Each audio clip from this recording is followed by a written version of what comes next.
Gilas Pilipinas handa na sa unang laban nila kontra sa kupunan ng Hong Kong. Dumating na ang Gilas team, sinalubong ng mga fans. And bago tayo magpatuloy mga kaibigan, please don't forget naman po to like and pa-share na rin. Maraming salamat po. Well mga kaibigan, handang-handa na nga po ang lineup ni Coach Tim Con para sa unang laban ng Gilas Pilipinas kontra sa kupunan ng Hong Kong.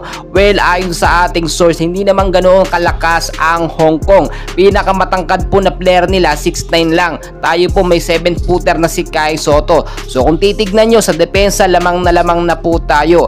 At gayon din, hindi rin sigurado kung makakapaglaro nga po itong si Junmar Fajardo. Do kahapon sa last practice, open practice ng Gilas Pilipinas, ay present itong si Junmar Fajardo, pero inoobserbahan pa rin po siya. Alanganin po kasi yung kanyang injury at talagang hindi po pwedeng mapuwersa.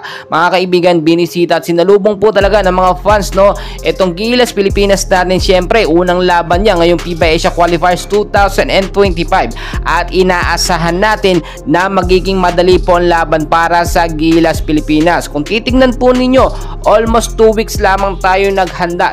Ilang beses lamang nagpractice ng ating Gilas Pilipinas, pero dahil nga po sa napakagad ng sistema ni Coach Tim Con, tandem at chemistry ng mga player, ay nagiging madali po ang lahat. Tignan nyo mabuti mga kaibigan, first game pa lamang po ito ay talaga ibubuhos na ng Gilas Pilipinas ang kanilang lahat ng galing Syempre hindi tayo pwedeng maging kampante. Kahit sabihin na hindi ganoon kalakas ang Hong Kong, wala pong makakapagsabi kapag nasa laban na. Basta ang kinakailangan, yung sistema ni Coach Tim Con masunod nga po. Madalas yan nangyayari sa Barangay Ginebra, yung pagiging kampante. Pero this time, ganun din kasama ang mga experience ng Bilig Boys natin at ang mga PBA star na talaga namang aasahan. Well mga kaibigan, tulad po ng ating sinasabi, medyo nagkaroon man ng problema sa Final 12 ng Gilas Pilipinas, ngayon nagagawa ng paraan. May mga reserve player pa nga po tayo dahil unang laban nito, kailangan pong magpahinga ng uso ng Gilas Pilipinas natin.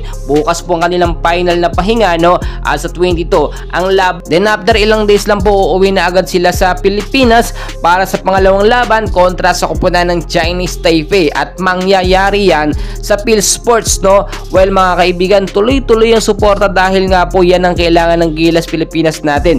Buong sambayan ng Pilipino nag-aabang nga po sa magandang performance, hindi lamang ni Justin Noy Piprauli bagkos sa lahat po ng ating mga Gilas player. At patuloy ko kayong i-update mga kaibigan bukas, napakadaming kaganapan. So please don't forget to like and subscribe. Maraming salamat po.